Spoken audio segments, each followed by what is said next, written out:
Hola, estamos aquí en ANCAD con José Manuel López. Hola, ¿qué tal? Hola. Estás ahora impartiendo un curso en el CEGAC, Derivas de la Modernidad, donde hablas de un poco esta revolución de la modernidad que empezó un poco ya en los 50 hasta los 70 y que se opuso al cine clásico. ¿Puedes explicar tú qué es lo que diferencia el clasicismo de la modernidad?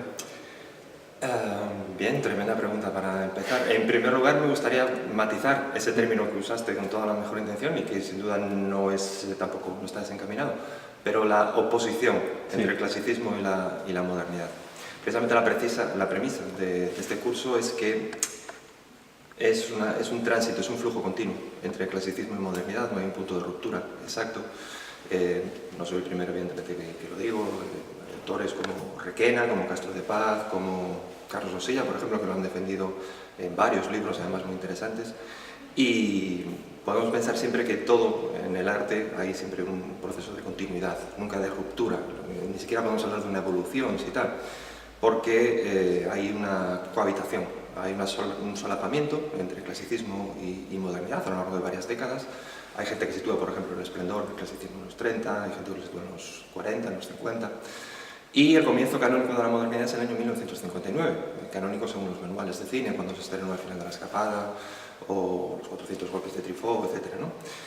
Pero en realidad considero, con estos autores que citaba antes y otros más, que hay una continuidad muy clara y que no hay un punto exacto de ruptura. Hay evidentemente un cambio de paradigma, digamos, hay una respuesta a un espíritu de los tiempos, pero hay una clarísima también continuidad de forma. No estoy negando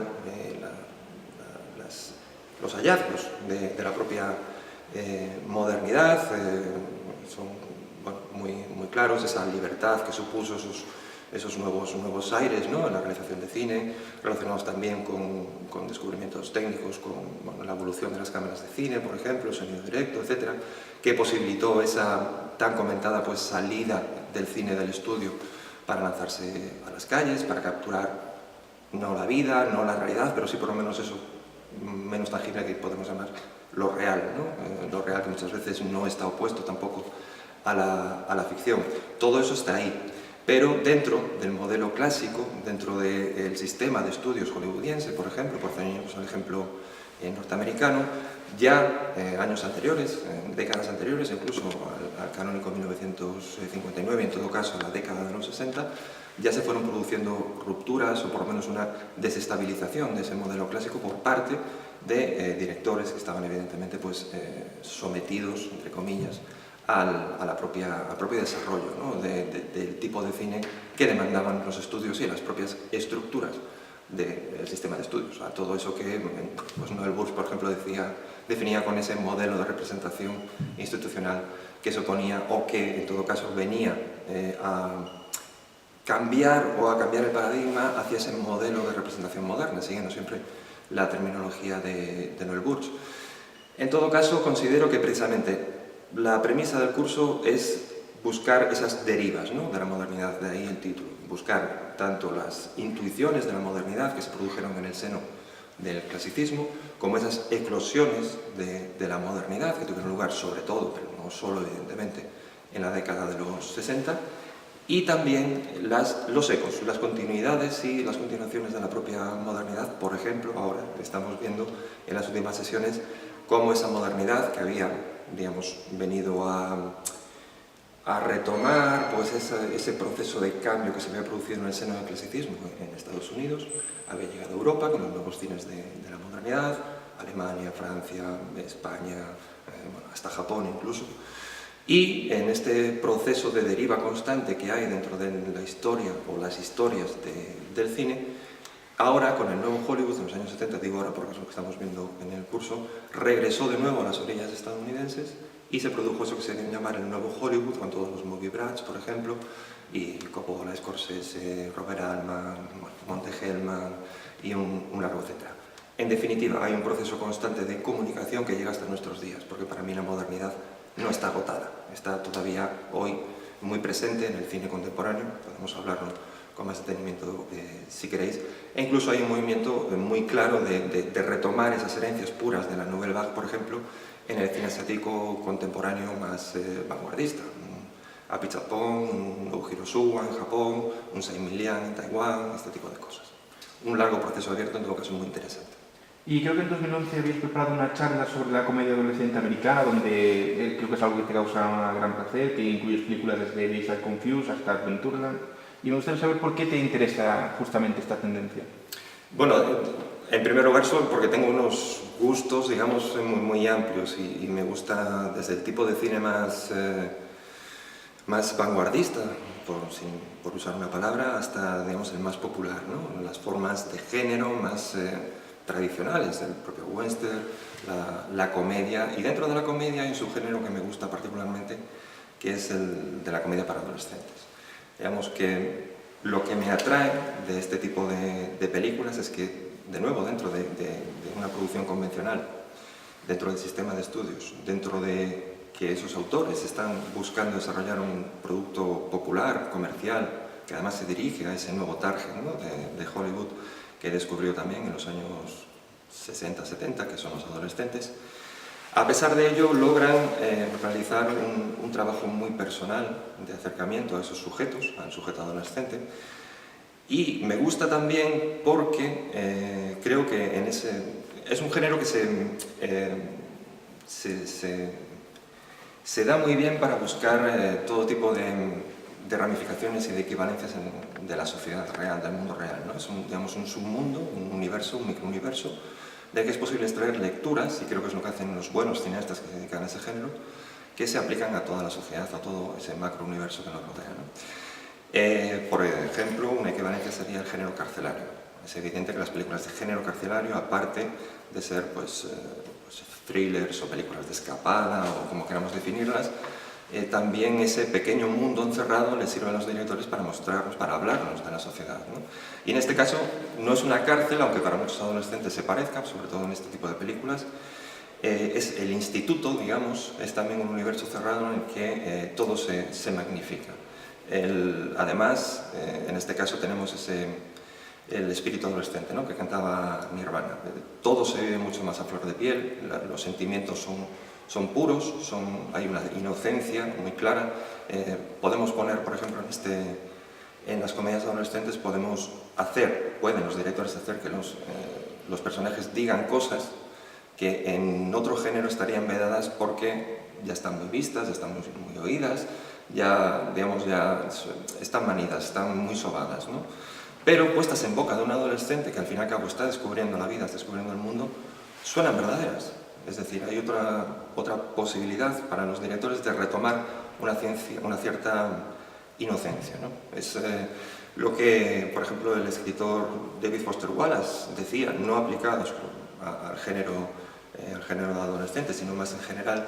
Él definía como una nueva sensibilidad, ¿no? Una nueva sensibilidad que es permitirse dejar a un lado la ironía, la sardonia posmoderna, ¿no?, el reírnos de todo, el citar, el pastiche, y retomar una narración más pura, más asentada quizá en los cánones genéricos, y no tener por qué ser irónicos, contestatarios, gamberros, etc., ¿no? Poder retomar esa inocencia del relato del cine y poder hacer una narración más ceñida pues, a cánones genéricos, o en todo caso a una narración más clásica, si me apuras, ¿no? Más convencional, más según las pautas. Y lo que me interesa es eso, en resumen, la inocencia de los propios personajes, de esa horquilla de edad, la posibilidad que tienen estos directores de retomar esa inocencia que, bueno, pues la posmodernidad y un determinado cine de vanguardia, que por otro lado me encanta, o un cine de arte, llamémosle, pues han ido dejando de lado paulatinamente, y poder volver a recuperar un cierto placer de contar historias simples y sencillas según los cánones del género. Y en esta época de blockbusters con mucho hype, que incluso de niveles estratosféricos, ¿te ha entusiasmado algún blockbuster reciente o sueles encontrar propuestas interesantes en estos campos? Sí. Digamos que si pensamos en el nacimiento del llamado blockbuster moderno, de la película, los taquillazos, las películas de gran presupuesto, cuyo único objetivo, en teoría, es funcionar muy bien en taquilla, hay que marcar una clara diferencia entre lo que se está haciendo hoy en día, lo que se hizo en los 90, lo que se hizo en los 80, Y los blockbusters, por ejemplo, canónicos, los primeros, por decir así, que surgieron en el nuevo Hollywood de los 70, Star Wars y demás. Aún así, aunque se ha perdido una cierta inocencia, de nuevo, aunque hay una fórmula muy clara, aunque hay una sobredosis de efectos especiales, bueno, todo lo que ya todos sabemos, considero que hay propuestas que ofrecen mucho más, propuestas más cercanas quizá a la raíz de los géneros en los que se sitúan. Por ejemplo, si pensamos en el thriller, películas de gran presupuesto, por ejemplo, como, no sé, casi cualquier película de Michael Mann, por ejemplo, Corrupción en Miami, Colateral, me encanta, es un director que me apasiona. Podemos pensar también, siguiendo con el thriller, en toda la nueva saga de James Bond, por ejemplo, la protagonizada por Michael Craig, y esa deriva también hacia personajes más desustanciados, más fantasmales casi, ¿no? Que ya no tienen nada que ver con el Bond antiguo. Por supuesto, la saga de Jason Bourne, sobre las 3 primeras, la cuarta ya la podemos poner entre paréntesis, pero me parecen excelentes thrillers. Incluso dentro del género de superhéroes, ese es uno que particularmente me aporta bastante. ¿Estas adaptaciones de Marvel, por ejemplo, te interesan? Me interesan bastante. Considero que hay muy buenas películas. Bryan Singer, por ejemplo, en X-Men, la primera, la segunda, no está nada mal. Iron Man, por ejemplo, me gustó mucho la primera, de Jon Favreau. Los Vengadores, para ser ya como el culmen, el epítome, ¿no?, del blockbuster Marvel moderno de superhéroes, como es ya, bueno, la tendencia pura de los blockbusters, ¿no?, la acumulación y el paroxismo y el exceso en sí, pues está todo en Los Vengadores, pero aún así considero que tiene cosas muy interesantes. Y, no sé, incluso dentro de las propias series de televisión, de esas ramificaciones del universo Marvel que se están haciendo ahora, pues hay cosas interesantes. Como Daredevil, que se acaba de estrenar. Daredevil, curiosamente, vi ayer el primer capítulo y debo decir que no me ha encantado, pero considero que hay un cierto ambiente, una oscuridad, digamos, que no está nada mal. Creo que no llega pues a las cotas que habrá que darle oportunidad a los siguientes capítulos, pero no llega a las cotas de, por ejemplo, un Frank Miller en los cómics más míticos de Daredevil. Pero en todo caso no está mal. Pero bueno, pensaba en los agentes de S.H.I.E.L.D., por ejemplo, y sobre todo en lo que llaman los fans el Whedon-verso, ¿no?, de Joss Whedon, y cómo pues tiene ese talento para ramificar, ¿no?, para expandir y para abrir múltiples líneas que acaban convergiendo. Por ejemplo, la serie esta de los agentes de S.H.I.E.L.D. pues está ahora más o menos en el mismo punto dentro del universo de ficción de Marvel que la segunda de los Vengadores que se acaba de estrenar y que todavía no he visto, entonces no puedo opinar. No sé si te interesa, ya que mencionabas a Joss Whedon, si viste su serie Buffy, porque digo, me acordé cuando hablaste del tema de adolescentes, tal, de la serie que trata justo de eso. Vi solo 3 capítulos, precisamente cuando estaba preparando esta charla, porque es una de mis grandes lagunas, no llegué a verla en su día. Bueno, es una serie largo de corrido, ¿no? O sea, la evolución que tiene, sobre todo, para apreciarla bien, ¿no? ¿Sabes? Sí, entonces no puedo opinar. Me imagino que como experimento casi primerizo dentro de esa narrativa, ¿no?, expandida que ponen en danza las series de televisión, aplicada al mundo adolescente, creo que me puede interesar mucho, pero ya te digo, no tuve la oportunidad tampoco de darle la oportunidad porque hay demasiado. Y volviendo al tema Michael Mann, que a mí personalmente soy muy fan también, no sé qué opinas de esta deriva o giro que ha tomado su cine, a lo mejor un poco desde Collateral, con la inclusión en digital totalmente, ¿no?, que mucha gente, por ejemplo, opina que desde Corrupción en Miami, ¿no?, ¿sabes?, este uso de la imagen tan marcado, tan diferente, no sé, mucha gente no le gusta este nuevo rumbo, y a mí no estoy nada de acuerdo, ¿no? sé qué opinas. Yo tampoco, yo estoy completamente de acuerdo contigo. De hecho, casi el Michael Mann que más me interesa es a partir precisamente de esa deriva digital. A mí también. Ladrón es una película excelente, Manhunter también lo es, El Dilema creo que es la mejor película de Michael Mann, si me apuras, pero a nivel formal, aunque es una banalización hablar de esto, porque fondo y forma en Mann, como todos los grandes directores, van al unísono. Sí. Considero que precisamente esa deriva hacia el digital y cómo utiliza esa, llamémosle con mucho cuidado también y prudencia, esa nueva narrativa que le posibilitan las cámaras digitales, sobre todo en ambientes nocturnos, de esta textura del píxel, ¿no?, y toda esta casi nueva estética que se abre para los cineastas. Considero que si alguien lo está llevando, o lo estuvo llevando en los años 2000 hacia nuevos caminos, hacia lo que podía ofrecer el digital dentro del mundo del cine, fue precisamente Michael Mann. Y precisamente a partir de allí creo que fue la primera vez que empezó a rodar en digital. Usó el digital, no toda la película, no pero sí parte de ella.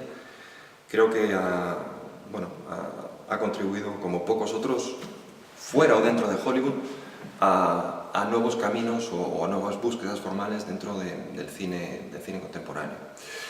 Y ya te digo, me apasiona cómo usa estas nuevas cámaras, por ejemplo, para expandir el espectro de lo filmable. Espectro dicho en todos los sentidos, incluso de nuevo por el carácter espectral de sus protagonistas, que son típicos personajes de thriller que nos remiten de nuevo al nuevo Hollywood, bueno, y al cine negro clásico, evidentemente, más atrás. Pero sobre todo ese espectro me refiero a la sensibilidad que otorgan las cámaras digitales. El hecho de poder filmar la noche era algo inédito, en el sentido de que, como sabéis, en el cine clásico, en las películas de celuloide, había que simular la noche, lo que se llamaba la noche americana, porque no se podía capturar con la sensibilidad de las emulsiones fotográficas. Y ahora es todo lo contrario, precisamente. Ahora hay que tener mucho cuidado cuando se filma en digital para que no se quemen las luces del día. Y en la noche se aprecian detalles fantasmagóricos fascinantes, como el hecho de que en las películas de Michael Mann, de noche, filmando el cielo, pues se aprecian pájaros volando o las nubes, o no es una masa negra sin más. Esto evidentemente tiene lecturas muy interesantes casi a nivel metafísico, si me apuras, en relación con los propios personajes, y creo que marca, pues volviendo al thriller que hablábamos antes, esta deriva del thriller contemporáneo hacia la nocturnidad, hacia un carácter vampírico, espectral, muy, muy interesante. Sé que uno de tus intereses también es la nueva comedia americana, y no sé si dentro de esta tendencia crees que, por ejemplo, las producciones de Judd Apatow o todo lo que rodea su universo, que son interesantes y que no están teniendo toda la atención crítica que merecen. Creo las dos cosas. Creo que son interesantes, creo que están teniendo la atención crítica que se merecen. Quizá no tanto en España, aunque hay defensores de la nueva comedia americana dentro del mundo crítico, Jaime Pena, por ejemplo, Jordi Costa, etc., que están atentos de nuevo a este género o subgénero, como queramos llamarlo. Y sí, considero que hay una larga lista de directores y de películas de actores, también de actores / autores, que también se ha hablado de esto, como Adam Sandler, por ejemplo, Will Ferrell, etc., que están haciendo películas muy interesantes. Quizá también, de nuevo, más en los años 2000, que ahora a partir del 2010 en adelante, donde, por lo menos personalmente, pues noto una ligera caída de la calidad de las películas de la nueva comedia americana. Pero en todo caso, entre finales de los 90 y hoy en día, si me apuras, se han realizado grandes películas. Por ejemplo, soy muy fan de Nicholas Stoller, de Judd Apatow, por supuesto. Y Will Ferrell y Adam McKay, las pelis que hicieron este dúo, también me gusta mucho. Los otros dos me parece quizá la mejor película del dúo McFerrell, y Hermanos por Pelotas, con los horribles títulos españoles que pueden poner estas películas aquí. También me parece una película fascinante. Aparte, quizá le tengo un cariño especial porque se relaciona mucho con ese género de la comedia adolescente que particularmente me gusta mucho, porque, como sabemos, pues la mayoría de los personajes de la nueva comedia americana son adolescentes tardíos, ¿no? Como les llamo yo, son personajes que se niegan a crecer, que quieren mantenerse, ¿no? Inmaduros de 35, 20 mucho. Exacto, en ese estado de inocencia. Entonces, por ese lado entronca muy particularmente con mis filias, digamos. Pero aparte es la demostración en carne propia de algo que decía Alain Bergalá, hablando de las películas de Godard, que decía que también la amistad de una película se conquista, ¿no? En el sentido de que hay películas que se nos resisten, géneros o lo que queramos pensar, directores que se nos resisten, pero que aún así nos da la sensación de que hay algo y que merece la pena, pues, rompernos los cuernos, ¿no? Seguir insistiendo, volver a ver esa película, volver a ver unas películas de ese director o de ese género, hasta que podamos comprender lo que creíamos que había ahí o lo que otras personas cuyo gusto respetamos, como fue el caso en mi experiencia, que nos dicen que ahí hay algo, ¿no? Entonces yo, por ejemplo, no soportaba a Will Ferrell, no soportaba a Adam Sandler, me generaban rechazo, ¿no? Consideraba que eran comedias banales, y efectivamente lo son, pero hay otros valores, ¿no? Hay otras corrientes subterráneas, hay evidentemente no nos van a aportar lo mismo que un Godard, una Pizza Pong, lo que queramos poner como ejemplo, ¿no? Pero hay que mantener una mente abierta, y en mi caso, gracias a la insistencia de un par de amigos que tengo, muy buenos amigos, que les gusta este tipo de cine, pues perseveré y finalmente acabé disfrutando como un enano de la nueva comedia americana y de Will Ferrell, de Adam Sandler y compañía, de Ben Stiller Y no sé si viste Embriagado de amor de Paul Thomas Anderson con Adam Sí. Sandler, que creo que, en particular, personalmente creo que es donde está mejor él, ¿sabes? Además creo que lo aprovechó bastante, ¿no? Lo que decía él de que no quiero hacer una peli de Paul Thomas Anderson con Adam Sandler, quiero hacer una peli de Adam Sandler, ¿sabes? Dirigida por mí, no quería adaptarse a su estilo, ¿no? No conocía esa frase de Paul Thomas Anderson, pero me parece muy acertada. Sí, sí, sí, porque quería que viniera, o sea, la película ir a él. hecha con cualquier otro actor hubiera sido de otra manera. Hubiera sido otra cosa, sí. Porque evidentemente está pensada para aprovechar esa... No la vis cómica de Adam Sandler, que en todo caso sería discutible que la tengan, porque es, digamos, un actor un poco keatoniano, si me apuras, de Sí. Buster Keaton, en el sentido Sí, de la sí, sí. inexpresividad y de, digamos, que su comedia está en un registro más corporal, quizá. Pero si no su vis cómica, sí su talante casi burlesco, ¿no? O satírico en sí mismo, Sí, por sí, así sí. decir. Y Embriagado de amor, de nuevo, en una traducción, bueno, en este caso bastante acertada del original, que era mucho más punch, drunk love, más como un uppercut, ¿no? Directo a la Sí, a la barbilla. mandíbula. Es realmente una película que me encanta. Paul Thomas Anderson en general creo que es muy, muy interesante lo que hace. Esta película en particular me gusta muchísimo y creo que es una comedia amarga más que otra cosa, un dramedy, ¿no? Que dicen los guionistas norteamericanos, aplicado más al mundo de la televisión quizá. Y creo que Adam Sandler está muy bien, efectivamente. Tiene películas cómicas excelentes también, pero en este caso de nuevo hay una inocencia, ¿no? En ese cuerpo perdido, desorientado, en medio de todos esos avatares que le suceden. Hay una escena magnífica que tiene lugar en el almacén de la película, en la que le visitan, bueno, su hermana, la mujer que quiere su hermana, con la que quiere liar al personaje de Adam Sandler, bueno, sus trabajadores, empieza a suceder de todo, y creo que está rodado en un plano secuencia por lo menos con 2 o 3 cortes, muy poco más. Sí, hay pocos cortes. Es un verdadero caos. Sí, sí, es sí. una absoluta maravilla de planificación, de ejecución, y representa como pocos casos pues esa deriva, ¿no? También sobre todo los personajes masculinos contemporáneos dentro de la comedia o en general del cine que se está haciendo hoy en día. Es una película para mí fascinante. Y lo que decías antes de este nuevo cine, bueno, de Simon Lian, por ejemplo, ¿no? Taiwanés, lo relacionabas un poco con la Nouvelle Vague, creo. Y si puedes explicarte un poco más en esto, qué relaciones ves y demás. Bueno, en Nouvelle Vague también hay mucho de Antonioni, ¿no? Sí, de la sí, exploración de la duración de los planos, de nuevo, del tema de la deriva de los propios personajes perdidos, desorientados. Creo que Emilian es como el representante más claro de toda la herencia de la modernidad contemporánea. Por un lado, ese carácter errabundo, fantasmal, de nuevo, de sus personajes, de Li Ka-shing y todas las encarnaciones, que tiene mucho que ver con el mundo, con los mundos, los universos de Antonioni. Tenemos, por supuesto, la comparación más evidente con Truffaut y el ciclo Douanel, con toda la encarnación de este personaje de Li Ka-shing.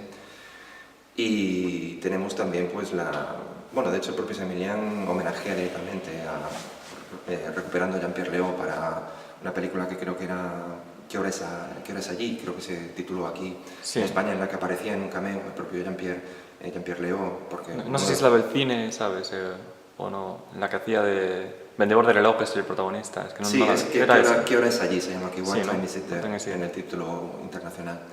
Y uno de los personajes visitaba París y en un cementerio, creo recordar, pues o en un parque de atracciones, en Noria. Bueno, se me va un poco la memoria. Pero aparecía Jean-Pierre Léaud haciendo un cameo, un homenaje explícito, ¿no?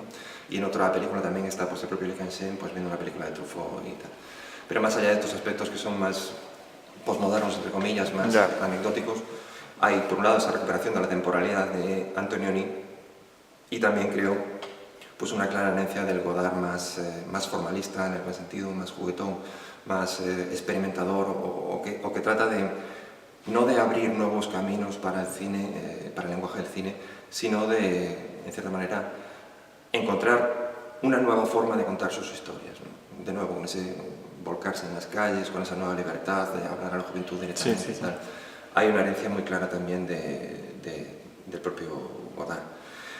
Y en general creo que gran parte de los grandes realizadores contemporáneos, sea Emilian o Xiao Xian, no sé si te interesa también. Xiao Xian sí, me interesa muchísimo, me gusta, es uno de los grandes maestros sin duda del cine contemporáneo, pero quizá no lo llevaría tanto por esos derroteros. Creo que Xiao Xian, si con alguien se puede relacionar, es no con la exploración de la temporalidad quizá de Don Antonioni, sino del propio Yasujiro Ozu, del director japonés al que él homenajeó directamente en Café Lumière, ¿no? Son otras búsquedas distintas. Digamos que hay ciertos puntos en común con Saint-Millian, que evidentemente conoce el cine de Hou Hsiao-hsien o incluso de Wong Kar-wai, que lo admira y tal, pero hay una cierta... hay como si dentro de las películas de Hou Hsiao-hsien todavía perviviera el fantasma del clasicismo. Dicho esto, no como algo mortuorio, no como algo nostálgico ni nada en ese sentido, sino como una especie de seguridad, en el sentido de que el lenguaje del cine, reducido a sus mínimos, por ejemplo, pensemos en Las flores de Shanghái, la película que hizo sobre los burdeles, sobre las casas de las flores que se llamaban, cómo está construida en una veintena de planos secuencia, prácticamente no hay ningún movimiento de cámara y tal. Es volver a los inicios del cine, volver a esa confianza en el lenguaje más básico del cine para transmitir historias que nos hablan, hoy en día todavía. Ya no hay esta tensión, este tensar el lenguaje cinematográfico que sí puede haber en un Apichatpong, que sí puede haber en un Saint-Millian. Hay una ambivalencia, ¿no? Evidentemente es puro cine contemporáneo, Hou Hsiao-hsien en todos los sentidos, pero aún así conserva como esa unión secreta con el cine clásico. Y actualmente vivimos como una especie de boom de la ficción televisiva. No sé si eres seguidor de alguna serie en concreto y crees que esta afirmación tan manida de que vivimos en la edad dorada de la televisión o que incluso ha superado al cine es una hipérbole que está fuera de lugar. Es una hipérbole. Sí, me gusta mucho la ficción televisiva. Me gustan tanto, digamos, la ficción dramática, de episodios de 40, 50 minutos, para entendernos, y también la ficción cómica. La serie es la sitcom, la evolución de la sitcom más como clásica. hablábamos antes de Nueva Comedia Americana, ¿no opinas también un poco que la mejor producción de comedia americana actual, más que en cine, está en televisión, con gente como Larry David, o series como The Office, programas como Saturday Night Live? Sí. Me gusta mucho toda la tradición de Saturday Night Live, pero creo que no podemos... Y un poco mi respuesta iba por ahí. Hay otra afirmación muy manida de que el mejor cine actual se está haciendo en la televisión. ¿No? Para mí es completamente errónea. En el sentido de una cosa es el cine, otra cosa es la televisión. No pretendo hacer un juicio de valor, ¿no? Son cosas distintas. Evidentemente hay como una hipertecnificación, una hiperformalización de la televisión que la acerca mucho, digamos, a los medios y al deslumbramiento formal que puede tener una gran producción hollywoodiense, por hablar de ficción norteamericana. Pero evidentemente estamos en otro campo completamente distinto. Hay también una tendencia dentro de la ficción narrativa en cine, que es la elongación también de la duración. Podemos pensar en Los Vengadores, esos 2 horas y media, etc. Antes llegaba con 1 hora y media, ahora no llega con 2 horas y media. Y las películas muchas veces no terminan pensando en la continuación, etc., ¿no? Pero aún así, lo que tiene que aportar la ficción televisiva, desde luego, en contraposición, es la posibilidad de explorar, ¿no? Las horas y horas que tienen para desarrollar sus tramas y sus ficciones. Pensemos en True Detective, por ejemplo, que es realmente una película de 13 horas. Creo que son 13 capítulos de 50 minutos más o menos. Y está pensada de esa manera. Está pensada como capítulos no conclusivos, aunque haya pues, sus pequeñas, digamos, conclusiones o finalización de alguna subtrama o demás, pero está pensado como un todo. Eso no te lo puede ofrecer el cine. Eso en relación con lo dramático. Con lo cómico, a partir de Saturday Night Live, que es un programa que me gusta mucho, podemos rastrear pues, toda la comedia norteamericana contemporánea, toda televisiva y cinematográfica, porque como he sabido, gran parte de todos estos actores, todos estos cuerpos cómicos que están en el cine contemporáneo, pues parten de la factoría de Saturday Night Live.